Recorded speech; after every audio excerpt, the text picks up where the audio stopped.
Hello കൂട്ടുകാരെ, മഴത്തോരു മുമ്പേടെ ഇന്നത്തെ കഥയാണ് കേട്ടോ പറയുന്നത്. അങ്ങനെ അലീന ശരണിയും കൂട്ടി അമ്പലത്തിലോട്ട് തൊഴാൻ പോകുന്നുണ്ട് കേട്ടോ. തൊഴുതു വന്നതിന് ശേഷം അവരൊരു ആൽച്ചോട്ടിൽ വന്നിരിക്കുന്നുണ്ട്. എന്നിട്ട് സംസാരിക്കുന്നുണ്ട്. അപ്പം അലീന ചോദിക്കും, ഇപ്പം എങ്ങനെയുണ്ട്, ഒരാശ്വാസമൊക്കെ തോന്നുന്നുണ്ടോ? അപ്പം ശരണ്യ പറയും, ഉവ്വ ചേച്ചി, ഞാൻ എല്ലാം ദൈവത്തിന് സമർപ്പിച്ചിട്ടുണ്ട്. പിന്നെ ഞാൻ ചേച്ചിയോട് ഒരു സത്യം മറച്ചു വെച്ചിട്ടുണ്ട്. അപ്പം അലീന ചോദിക്കും, അതെന്താ?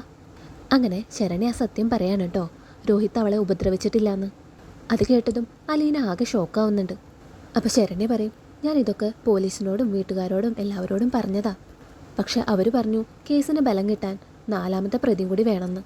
അങ്ങനെ ആ ചേട്ടൻ്റെ പേരും കൂടി വന്നത്.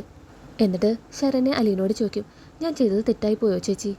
ഞാനത് മാറ്റി പറയണോ?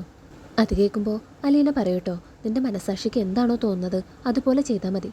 ഞാൻ നിന്നെ സ്വാധീനിക്കാൻ വന്നതല്ല. അതുകൊണ്ട് തന്നെ ഈ കാര്യത്തിൽ ഞാൻ ഒരു അഭിപ്രായവും പറയില്ല. അത് കഴിഞ്ഞ് അവർ തിരിച്ചു പോകട്ടോ. പിന്നെ കാണിക്കുന്നത് അലീന നെടുമ്പുരക്കൽ വീട്ടിലേക്ക് തിരിച്ചു വരുന്നതാ. വന്നതും വാതിൽ തുറക്കുന്നത് ബബിതയാണ് കേട്ടോ.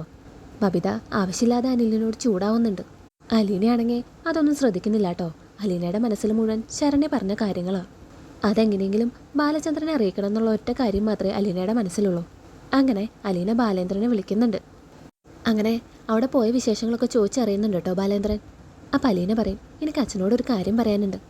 അച്ഛൻ എപ്പോഴാണ് വരിക, എനിക്ക് നേരിട്ട് പറയണം. അപ്പോൾ ബാലേന്ദ്രൻ പറയും, ഞാൻ ഉടനെ വരുന്നുണ്ട്. അങ്ങനെ അലീന ബാലേന്ദ്രനെ വെയിറ്റ് ചെയ്തിരിക്കുകയാണ് കേട്ടോ. ബാലേന്ദ്രൻ വന്ന ഉടനെ അലീന ഓടിപ്പോയി കതക് തുറക്കുന്നുണ്ട്. അപ്പോൾ ബാലേന്ദ്രൻ ചോദിക്കും, നീ എന്നെ വെയിറ്റ് ചെയ്ത് നിൽക്കായിരുന്നോ? അപ്പോൾ എന്തോ പറയാനുണ്ടല്ലോ, എന്നാ പറഞ്ഞോ? അത് കേൾക്കുമ്പോൾ അലീന പറയൂ കേട്ടോ, ഇന്ന് ശരണി എന്നോട് ഒരു കാര്യം പറഞ്ഞു. രോഹിത് അവളെ ഒരു തരത്തിലും ഉപദ്രവിച്ചിട്ടില്ലെന്ന്. അത് കേട്ടതും ബാലേന്ദ്രൻ ആകെ ഷോക്കായി നിൽക്കുന്നുണ്ട് കേട്ടോ. അപ്പോൾ ഇത്രയാണ് കേട്ടോ ഇന്നത്തെ എപ്പിസോഡിൽ സംഭവിച്ചത്.